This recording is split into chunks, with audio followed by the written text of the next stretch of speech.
We need a workforce for today and the future. My two guests today don't just talk about it, they live it. Cindy Barlow is the Director of Industry Relations for Wyotech that has over 50 years of training and developing entry-level technicians. Andrew Brown, an advocate of the skilled trades, host of the podcast The Lost Art of the Skilled Trades, and co-founder of the Skilled Trades Advisory Council. Andrew and Cindy, welcome to the show. Thanks for having us. Good to be here. It is great to have you both here. Cindy, if you could take a couple of minutes, just introduce yourself to the audience. Yeah, so my name is Cindy Barlow. I have worked with Wyotech for the last 6.5 years. I came on right after Jim Mathis, our new owner, took over. My main focus is to be able to bring the best of the best to our campus and to ensure that our students have a great opportunity to be able to work within industry once they graduate from Wyotech. I live in the great, wonderful, wild world of Wyoming and love it here. It's one of those things where people think Wyoming is a deterrence, and I can tell you that we have students from all 50 states. So yes, excited to be here today and talking to you guys about the trades, Wyotech, and different ways that we can bring more students into the trades. Excellent. Andrew, tell everybody who you are. Andrew Brown, CEO and co-founder of ToolFetch. We built a portal for the trades to get them what they want, when they want, and where they want, so they don't have to spend the resources chasing it. I'm also a co-founding member of the Skilled Trades Advisory Council, and our mission is to recruit, retain, and advocate for the skilled trades. And it's all about getting the next generation into the trades. I live it, I breathe it, I love the passion behind it, and I do it every single day just to get that one person who's going to change the perception of the trades, and or a parent or a child and wants to work with their hands. So I'm super happy to be here and talking about the skilled trades. Excellent. Really happy to have both of you here. Our show is broken into 3 segments, and this week, those segments are: segment 1 is attracting young people to the skilled trades. Segment 2, we'll talk about innovative learning techniques in trades education. And segment 3, the advantages of pursuing a career in skilled trades. If everyone's ready, let's get into it. All right. So what are some innovative ways to introduce skilled trades to students as early as middle school? I think that's probably one of the things we're missing, is not getting kids interested in trades early enough in their careers. Cindy?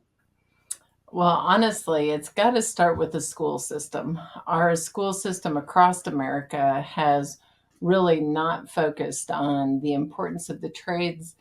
Again, they're academia, right? And so because of that, so many of the programs within the trades have really began to die, although they're beginning to rejuvenate somewhat.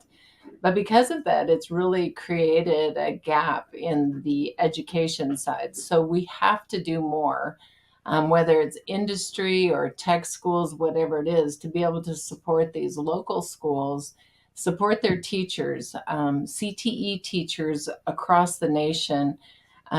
There's a huge attrition level as well as a retirement level of these teachers. And because of that, we have a teacher shortage to these trades as well. So we need to do more within our local governments, making sure that they understand the importance of the trades, working with industry, helping them to understand the importance of partnering and really doing their part. Let's face it, what might be their trash is going to be that opportunity for a student to work on a transmission or take apart an engine and put it back together. But we really have to do our level best. We have FFA, we have Skills USA, and both of those are fabulous programs. But I really feel like the big ball that has been dropped is our own. And that's us working with the public school systems, going into those classrooms, talking to the students about the viable careers that are in industry and their ability to be able to have a fantastic career without the 4-year degree. And don't get me wrong, those 4-year degrees are very important. But to be able to learn a trade doesn't take that much. You can go through internships, you can work with a school. So my deal is, let's work more within the schools. Let's help to develop those programs. Let's work legislatively so that they understand the importance. Excellent. Andrew, your thoughts? Career exploration into the trades is broken. I don't think kids, when they sit down and they go into their guidance counselor and they're good with their hands, they have a technical spark. Will that guidance counselor say, you know what, I could see you as a plumber or as a welder? I don't think that conversation is really happening. Look, it's not every guidance counselor, but a lot of times. And a lot of times there's too many kids as one guidance counselor. And a lot of times the initiative is pushing those kids to a 4-year college degree, which it is for the right person. It's not built for everybody, but for the people that want to work with their hands, it might not be the right fit. Now, there are teachers out there who are taking this in their own hands. And there is a teacher by the name of Edvin Jared. And he's AKA, he is the dope teacher. And he works out of the Mayfair Elementary School. And he teaches kids who are 10, 11, and 12 elements of plumbing, carpentry, electrical. You have to see his videos on LinkedIn. He's constantly posting, and these kids, they're using power tools. They're actually some of them they weld. It's just they're getting these skills. Those are teachers who are taking into their own hands to take these skills and give them to kids. And I'm all about getting it at kids an education at an early age. The earlier, the better. And that's what it's really all about. I talked about guidance counselors. There are organizations out there like Explore the Trades, and you can't see it off-site here, but I have posters from Explore the Trades where they send guidance counselors these posters, and they show why consider a career in the trade, or here is the evolution of how you get into HVAC, and here's the money that you can make. So when a young adult walks into a guidance counselor, these posters are up. So it might be like, oh yeah, I am good with my hands.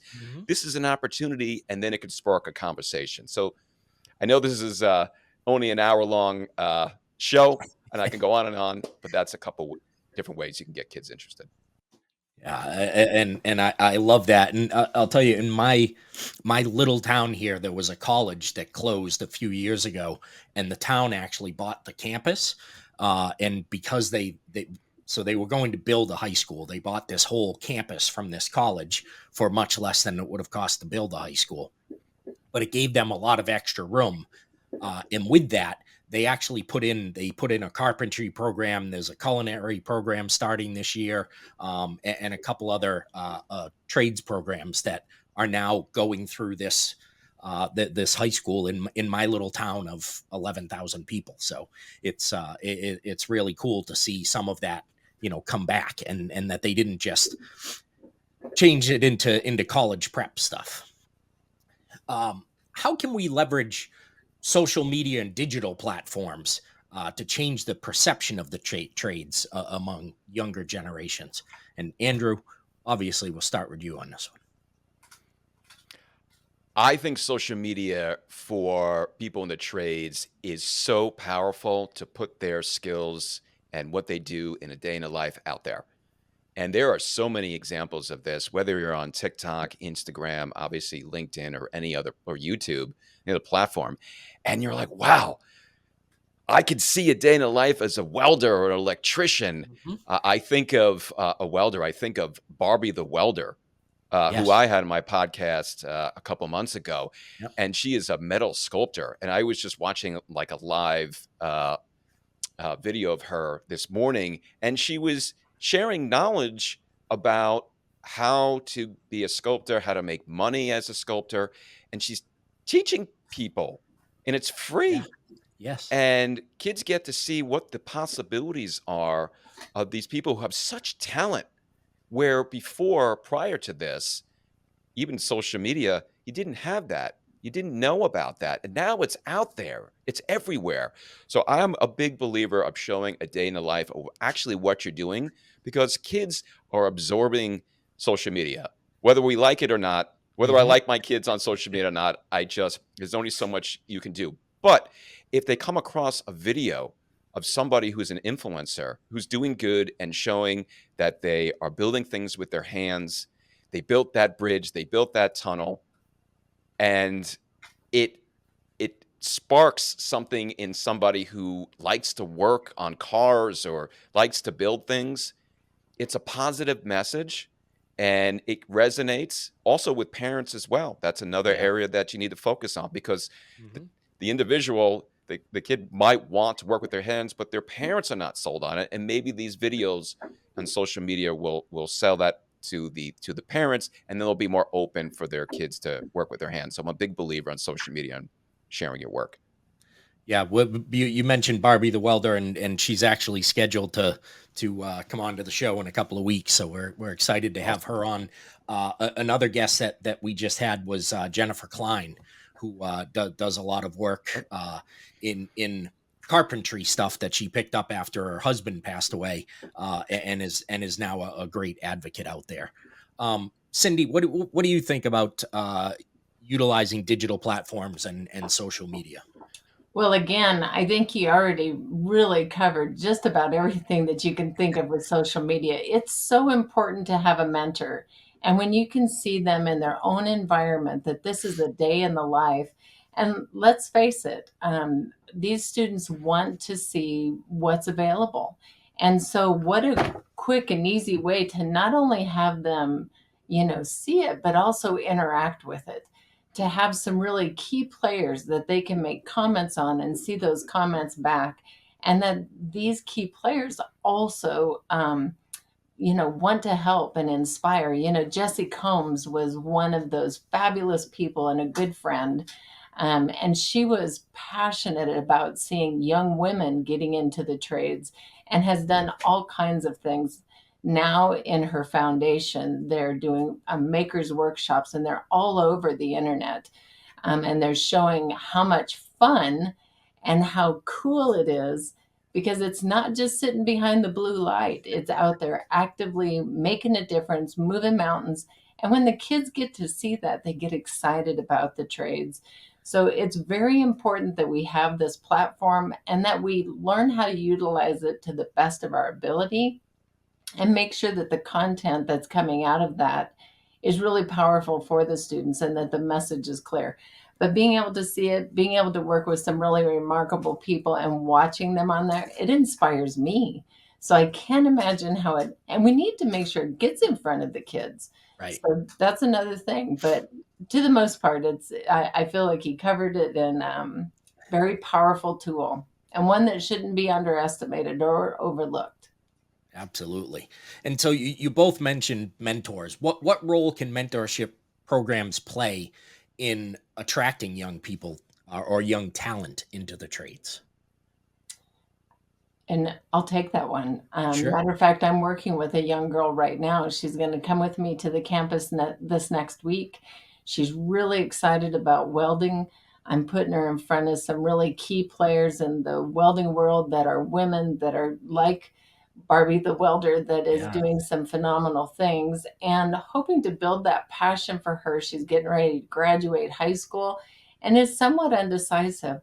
So, mentorships and being able to take somebody underneath your wing is absolutely imperative. It doesn't just happen with the individual, though, like me. Having mentorships, once you have an entry level technician or carpenter or plumber actually working within the environment that they have the opportunity to work for, gives Mhm. not only the student but also the future employer the chance to get to know them and to work with them and to show them the way. It's really important. I think we can all relate to the fact that we never started a job and knew absolutely everything on the very first day. And I mean, show me the raise of hands, even on this video, that says you guys knew everything that you were doing, or the first podcast that you ever did. None of us did. Even to this day, we're learning. So mentorships are imperative to be able to make sure, the attrition level of people in the trades is really high. And I believe that reason is the fact that, others have learned it. They've had to learn it the hard way.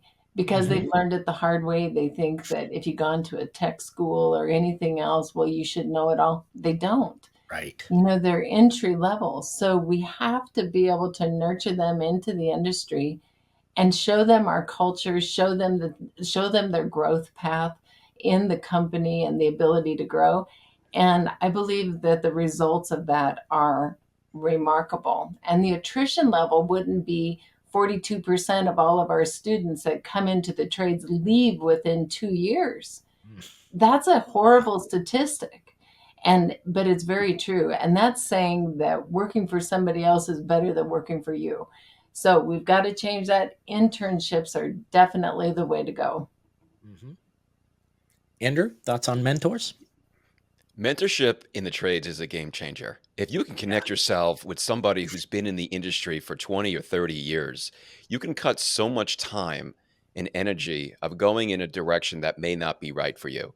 And even in my own personal experience, I should have asked for help years ago, but I didn't. And some people won't ask for help. Hmm. There's nothing wrong with asking for help. There's no shame in that because there are people who have gone down that journey, trust me, who have maybe been successful. If you want to look in the trades, sometimes you want to make the leap to being a business owner or an entrepreneur. That's a whole different skill set.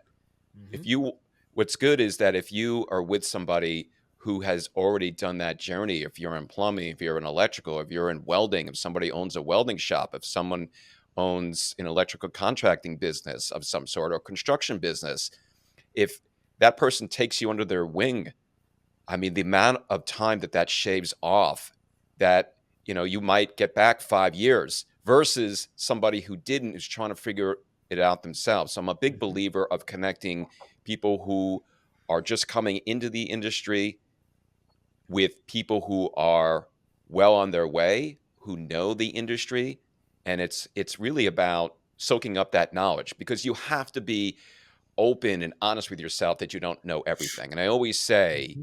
that it's not, it's what you don't know hurts you. Right. And I, Right. with myself, I work with mentors and in all different aspects. People say they're self-made. I don't think that's true because along the way, somebody has helped you along the way, and you couldn't have gotten to that position without assistance. Right. So ask for help. Don't be Mhm. ashamed of it, and you'd be very surprised that there are mentors out there or people out there that some will charge for their time, some won't charge for their time. But if you can lean on somebody who really wants to help you, it can supercharge your career and you'll climb Right. that ladder of success much quicker. Yeah, and it's speaking from the automotive side. It's those mentor opportunities are opportunities for our technicians as they start to age, right? To still be extremely useful inside the shop. We don't want to let that knowledge leave, right? So we can repurpose, if you will, their knowledge in from fixing cars to helping the new technicians learn the business. And hopefully we do that early so that we can reduce that attrition number in that first 2 years. So this takes us to segment two, which is innovative learning techniques in trades education. This segment is brought to you by PartsEdge. Your parts department is the backbone of your dealership and is responsible for nearly half of your total profits, according to NADA. Our system works within your DMS for a hybrid approach that combines the precision of automation with the nuanced decision making of parts experts. First question I want to ask is um, a little off the lines, but how are virtual and augmented reality technologies, excuse me, being integrated into trades education? I know I've seen things about BMW has glasses that they're using to help diagnose vehicles and things. Are you guys seeing anything out there?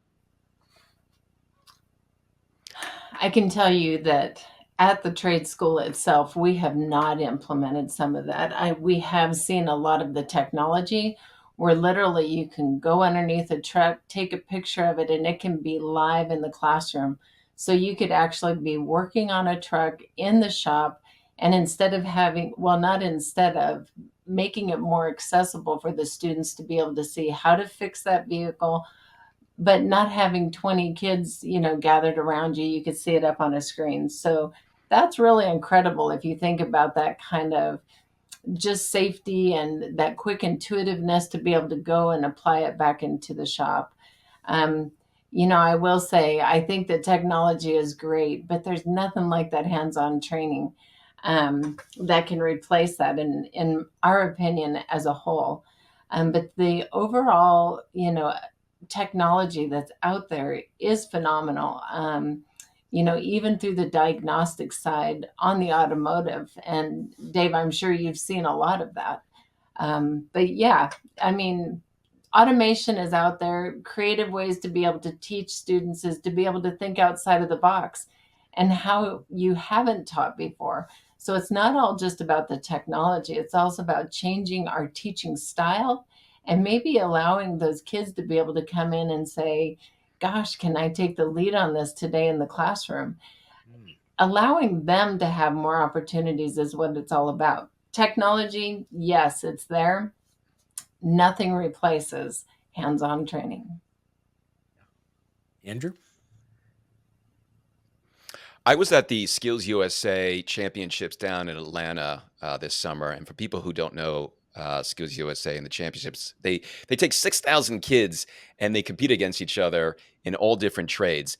And they had VR there, and I put on the goggles. It was by a company called Transfer, and all of a sudden I was a lineman, and I'm climbing a 50-foot tower, and I'm climbing and I'm climbing and I'm climbing and I'm climbing, and all of a sudden now I'm on top of the tower, and my goal was to put the power back on in this small town. So the pressure was on, and I think there was a hospital there, and I felt like I was up there, and I felt like I was actually grabbing the tool and I was fixing the transformer, and all of a sudden I put the power back on, and it was like this overall excitement. So I got this feeling of like, hey, you know what? If that's the feeling you get in a virtual world, what is it like in the real world when there's a hurricane, a storm of some sort, and you actually or fix the power lines and you get the power back up? So it got me thinking about, if I was a younger individual experiencing this, I might be like, wow, I really can do this stuff, but I'm trying it in a virtual world. So I think VR is important. It will never replace actually working or Right. welding. Like I was in a factory and the belt broke, and I had to fix uh, the belt, and I put on the helmet and I took the welding torch and I was welding and I fixed it, and then the belt went back on. Again, it was a good experience, but it will never fully replace hands-on experience. But when in schools, especially elementary school, middle school, there are programs out there that will bring in plumbers, electricians, welders. They also bring in VR experiences.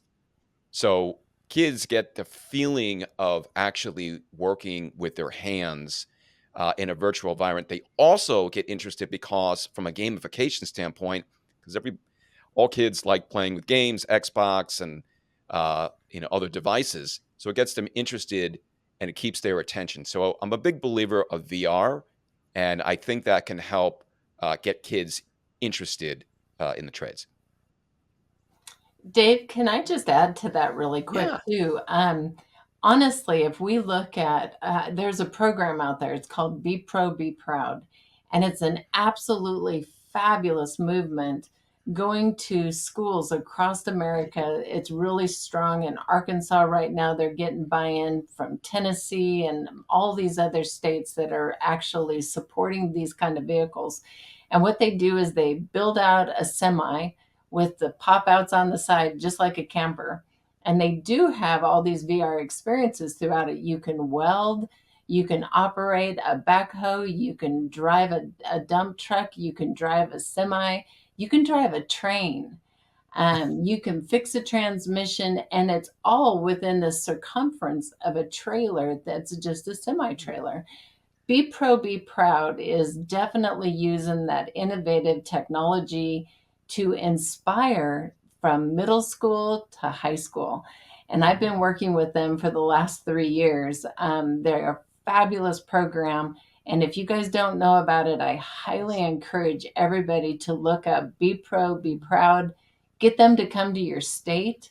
I believe in when we were talking earlier on being innovative, this is such an innovative idea that, governments within states are literally supporting the program, helping to grow the program.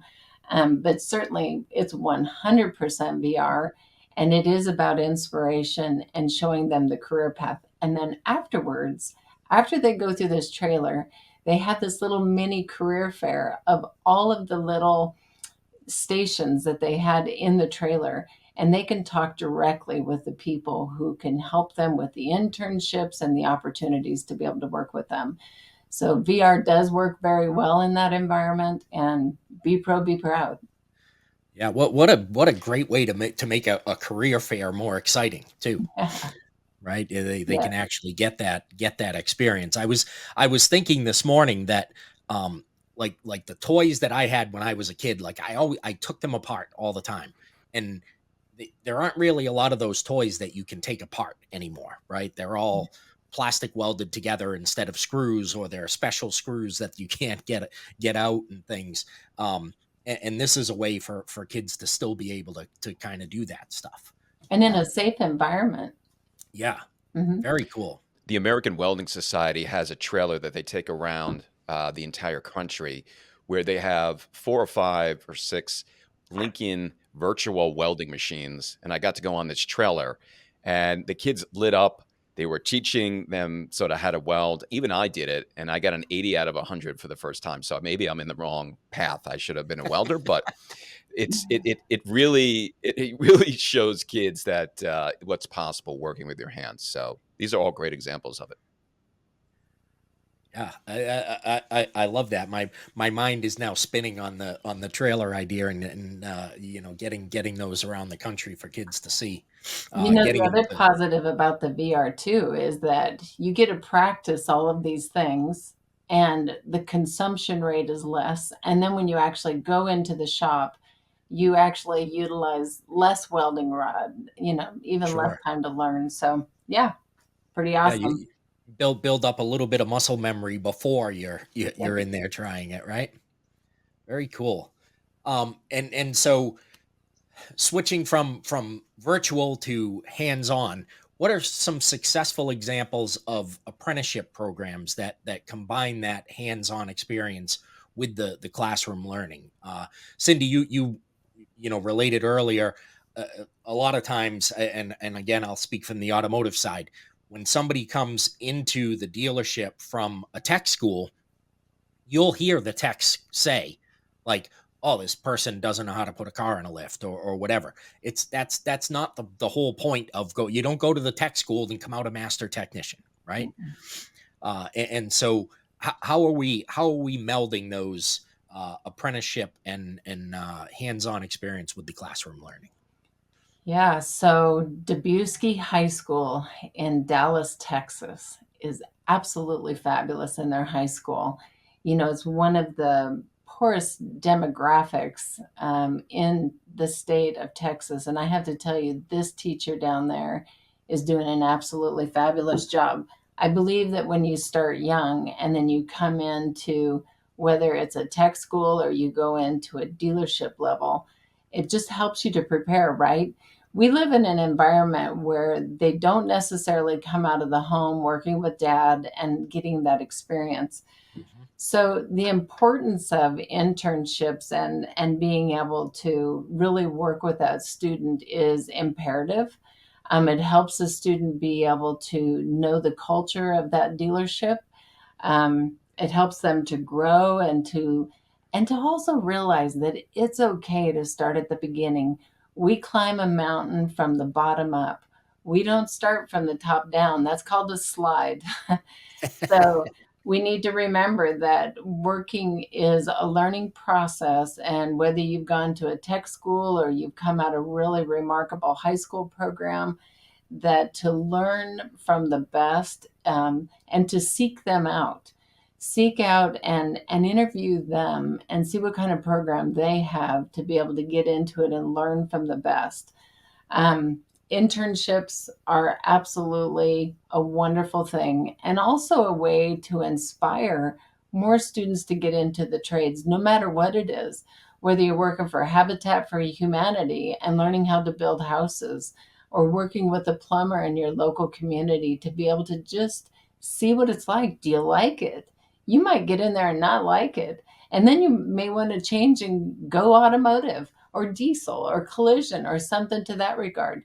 But yeah, so I'm sure you guys all know it's just a very powerful tool, and industry is beginning to realize that that investment is worth being able to explore and implement into their programs, and they're seeing less attrition because of it. Yeah. Andrew?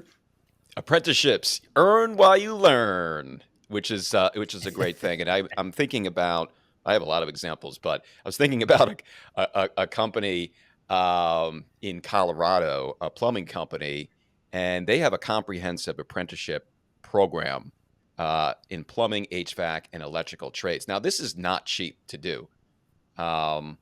but it's typically about 2 or 3 years, and it leads to residential licenses for apprentices. So they come in. They're not, obviously they've had a little bit of hands-on work, but they're learning right away, and they're learning HVAC. They're learning diagnostics and repair. They're learning plumbing, drain cleaning, and plumbing system knowledge base, plumbing systems as well, electrical. This is from a company standpoint. This is great from a retention standpoint, because you put the investment into the individual, the young individual, they're likely to stay with the organization. So some companies are doing this, but not all. It is a secret sauce, because that's what keeps people in the trades, or people working for your organization, keeps them happy, because they're constantly learning and you're investing in them. So I'm a big believer of apprenticeship programs, which really can help individuals learn the skill and also earn at the same time.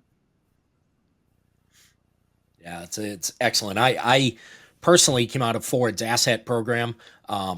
Turned out I wasn't a good tech, but that wasn't because of Ford's asset program. That was my brain not working well with actually fixing cars. But it was a great program with that provided you that hands-on education, as well as the apprenticeship part of it, because every 9 weeks you rotated from school into the dealership that you were sponsored by, through a 2-year program. So it was a beneficial program that I wish more of those existed.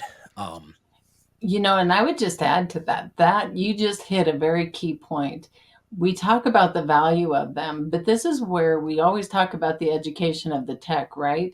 We Mhm. also we need to have more conversations about the business profile of the dealerships, or no matter what, the plumbing, the electrical, and help them to understand the importance of having um, an internship program. And Right. let's face it, all of the trades have a fire on their tail, right? Mhm. They're shorthanded. It's hard to find skilled laborers, technicians, whatever it may be. And because of that, they don't see the value of the internship, because they have a production line that's waiting for them. Right. So it's kind of a two-edged sword. Mhm.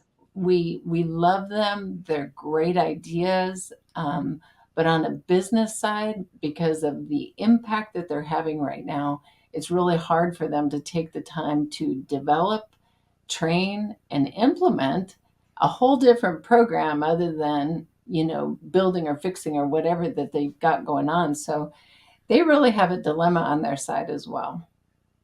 Yeah, absolutely. And then that is part of the problem, right? Is that It's kind of that the old adage though, if you don't have time to do it right, when will you have time to do it over, right? And if we don't take the time to start training these young people coming into our business instead of just throwing them in, then at some point, the point we're at now, we get to the point where we're just constantly shorthanded and trying to get more people in. So my next question, I think we covered a bunch of this with the trailers that we talked about, but how can gamification be used to make learning trade skills more engaging and effective for young people? And I think the trailers that you both just talked about is a huge example of that. I think it's a primary example. Anything that you can do to get a student, a young child interested in this environment, the earlier they're going to know about the careers. So, I mean, it really is something that, we've kind of covered, but ultimately, I think it does help in this environment where everybody's on their phones or whether they're on Nintendo or whatever that may be. But yeah, it helps to build interest, helps them to understand maybe. Yeah. Andrew, your thoughts? So I was speaking at a vocational technical school a handful of months ago, and before I went there, I said to myself, how do I engage those kids? And I thought to myself, why Mhm. don't I talk to my own kids and ask, how do I engage those kids? So I asked my kids, what do I talk about? What do I say? Because in that first 5 or 10 seconds, you have to be engaging. And my son goes, who's now 11, you got to talk about cell phones. You got to talk about Xbox. You got to talk about Fortnite. I'm like, you sure? He said, yeah. So I got up in front of those kids the next day and I said, how many kids play Xbox? How many kids play Roblox and Fortnite? And they all started laughing because they didn't think I was going to mention that. And then I made the analogy that if your Wi-Fi went out and all the people in the skilled trades disappeared, you wouldn't be able to get on your games and servers. And it got their attention about through games. That was one way to connect with them. But I'm a big believer overall about gamification because you can bring that into a lot of the technology that is in the trades today. When I'm thinking about cobot welding, where you run basically the machines almost on an iPad. I mean, that kids are on iPads all day long. It gets them interested that it's not just, yes, it's hands-on work and you have to know it, but you could also run it from the technology standpoint. So the gamification, Mm-hmm. it's starting to really start to spill over into the trades and can get kids interested. Excellent. And honestly, too, when you look at some of the technology that has come into the industry, when you look at precision ag is literally running a skid steer from your phone.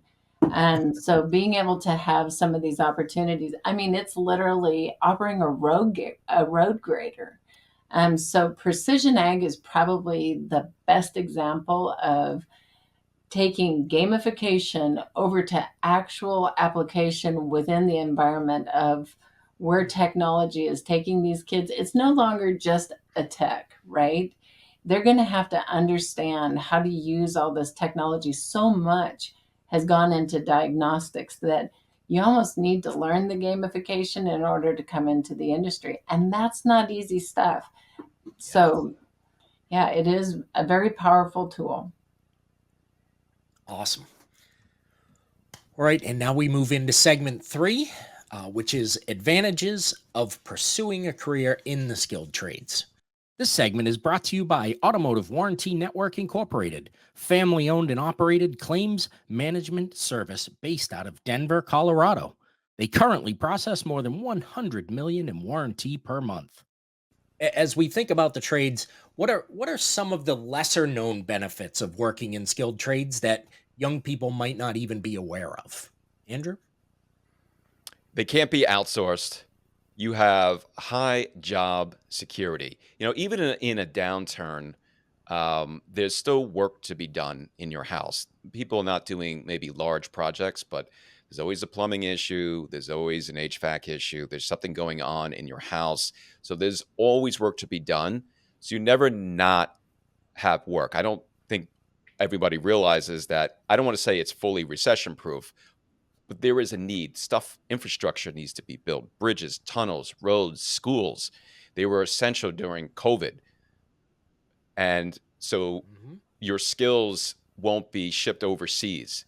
AI is not going to take over uh, the trades anytime soon. And I preach this kind of all the time. So job security Right. is a big piece there. Also, there's no when you look at obviously a college path versus a trades path.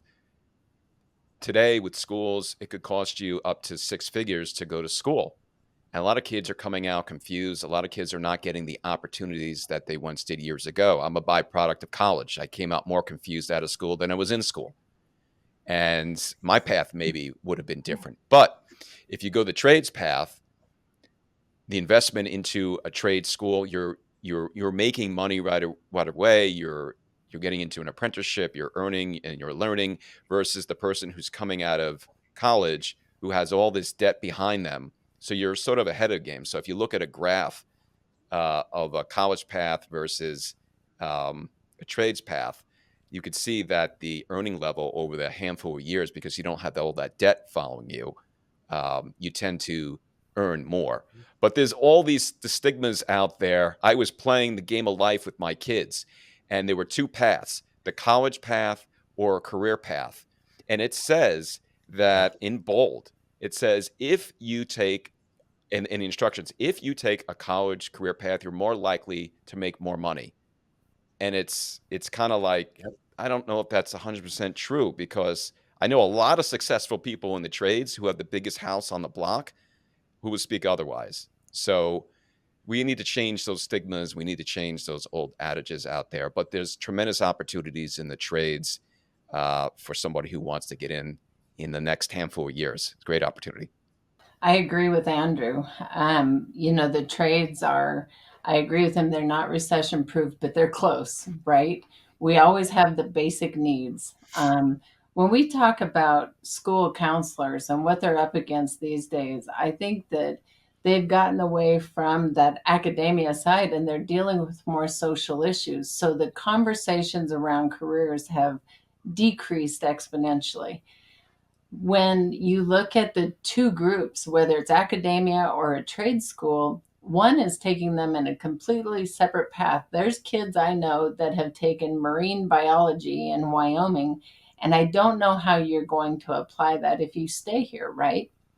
And statistics prove that if a student goes to school in their home state or wherever, that basically they stay in state. So colleges are having a tough time. And listen, there's no requirement for the colleges to show placement. There's no accountability there. So that's a big deal.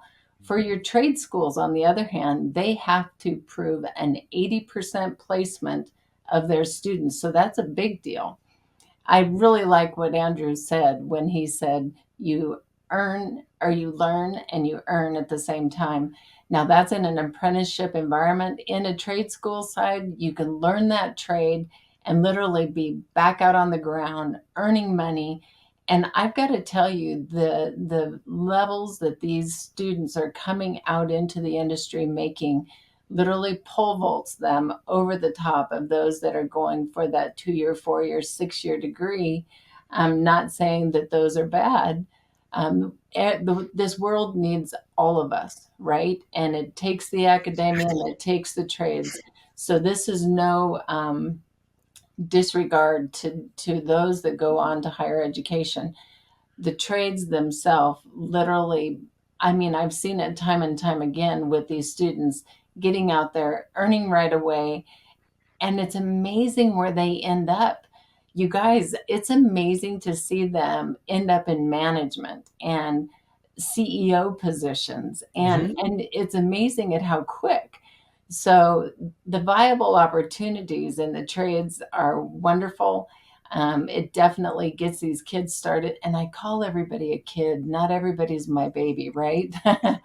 But these young men and women are really changing their lives. And let's face it, COVID did a lot of things, right? COVID also helped these young students recognize that they didn't have to, I mean, they were learning online, right? And they realized really quick that not being in the classroom and not spending, and they were paying those big dollars to be at home and learn and not get the education that they needed. So they've also realized that not digressing, but actually moving into the trades, learning something that they can be passionate about, and making that their life career has really changed the way of thinking. And because of COVID, I know we grew exponentially, and and the students applied that themselves and are looking for that quality of life. I think one of the things that COVID showed people was, look, during COVID, I was in automotive. I was considered an essential worker. I didn't lose my job or my income, right? And there are a lot of people in the trades that did not, when other people ended up having tough times in careers that were not considered essential. And I think that was a real wake up call for a lot of people. I Um, agree. Cindy, you just mentioned people progressing up through from where they started. And so, how do career advancement opportunities in trades compare to those in traditional, what we'll call them white collar professions? Well, part of that is because of the shortage as well, right? What I see happening with, from going as a student to a graduate to going into their careers, they are progressing very quickly. My boys, for example, they started drilling oil and didn't go on to any other education. They went right on the rig, right? What you have to prove is grit. You got to prove that you're going to show up for the job. You're going to show that you're going to give more than that dollar that you earn, and you're really ready to push it and give your all to the career. I believe when people do that, management recognizes that and they want those kind in their team. And so especially in the trades, they are promoted very quickly when you have those basic skills. And that's internal, right? That is, Mhm. understanding the importance of really giving your all at the end of the day, having those soft skills that really resonate well with upper management. So getting in there, working hard, and showing what you're made of is going to make a difference throughout your entire career. um, yeah, so it's pretty remarkable when you finally find that employee that's going to show up, that's clean and ready for their professional day, and give as much as they can give. They progress very quickly. You can see it in our graduates. You can see the Jesse Combs, the Mikey Browns, the just so many of them. I mean, I can name a bunch, but and they have gone on to excel. And it's not just within that company. They are now entrepreneurs. They are building cars for Hot Wheel, episodes. If you don't put a ceiling on your head and you say the sky's the limit, you're gonna go for it. You will do great. What you put in is what you get out. And that could be said for a lot of things. But in the trades, if you want to climb the ladder of success, the opportunity is now, and especially over the next handful of years. And just to share some statistics, that we need 330,000 welders by 2028. 155,000 of them are retiring over the next 5 or 10 years. There's tremendous opportunities to be a welder. I mean, every company is asking, "Wow, where I need to find welders. I need to find welders." Like, there's a tremendous opportunity there. Mhm. Electricians, we need 80,000 electricians every single year up to 2030 just to replace electricians that are leaving. For every 5 that leave, 2 come in. Everything is from EVs to appliances, the grid, whatever if you think anything electrical, there's so much opportunity there to make good money. We need 550,000 plumbers, 550,000 plumbers by 2030. You can make $100 to $200 an hour. That's where I feel that it's going in the next couple years. the opportunity is there, but it depends Mhm. what you want to put in. It really depends.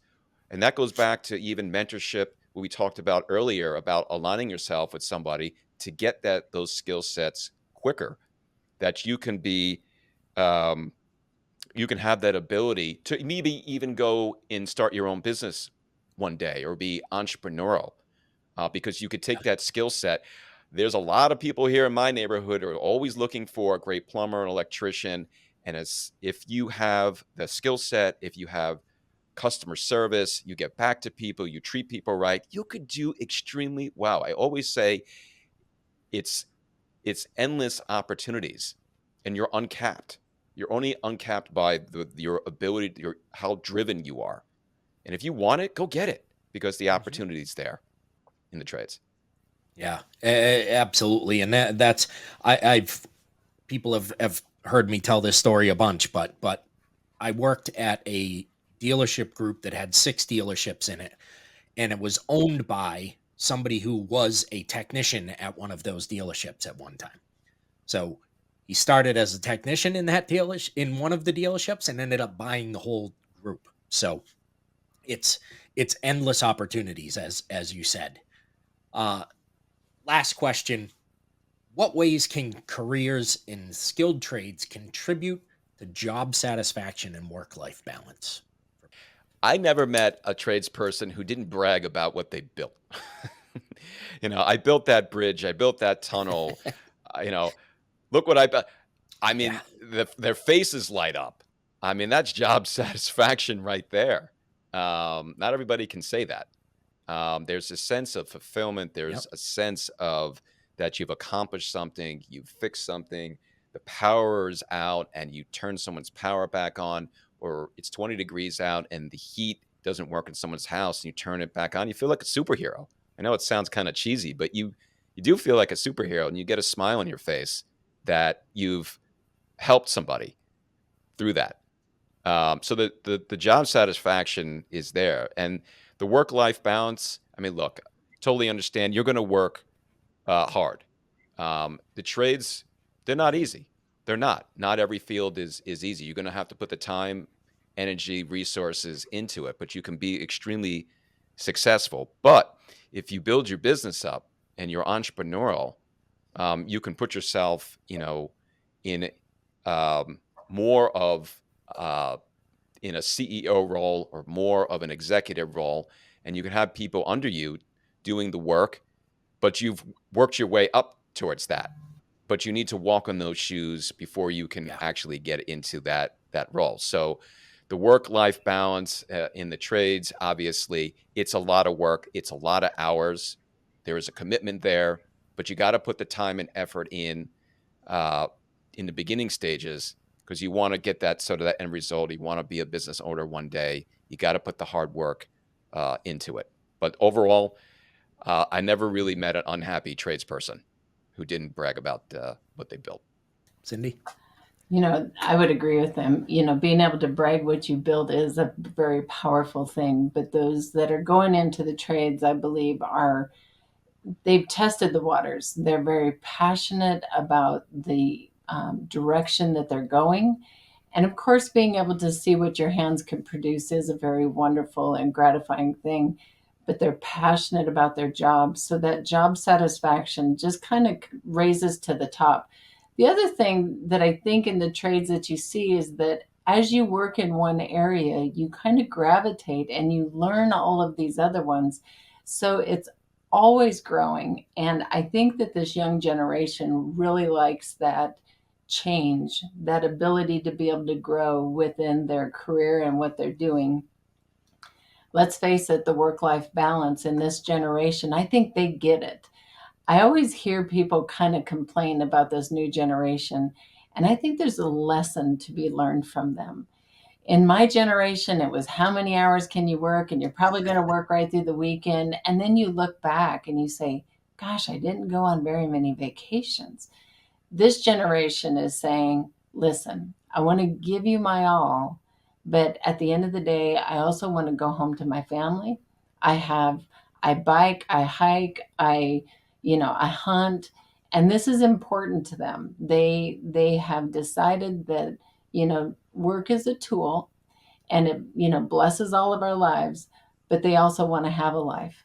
And so I find that to be very interesting as I watch this group. And I hear everybody say that the kids these days don't want to work.